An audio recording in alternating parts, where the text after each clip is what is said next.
বসো। বাবা। ও ঈশান। হ্যাঁ, সে তো দেখলাম।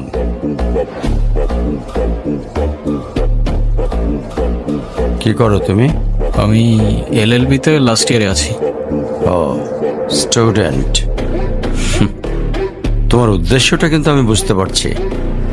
জি স্যার। তোমাদের মতো ছেলেরা কেন আমাদের মতো বিজনেসম্যানের মেয়েকে টার্গেট করে, কিসের লোভে, সেটা আমার খুব ভালো করে জানা আছে। বাবা কি বলছো এসব? তুমি চুপ করো, আমি কথা বলছি।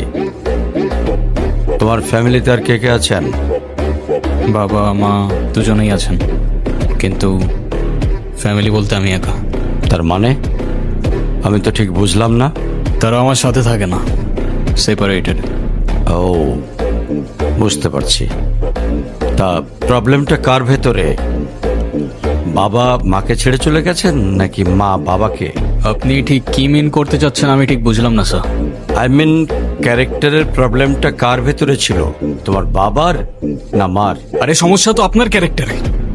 You don't even know the basic manners. কিভাবে কারোর সাথে কথা বলতে হয় সেই ভদ্রতাটাও শেখেন নাই আপনি। আমাকে আসছে আমার বাবা মা নিয়ে কথা বলতে।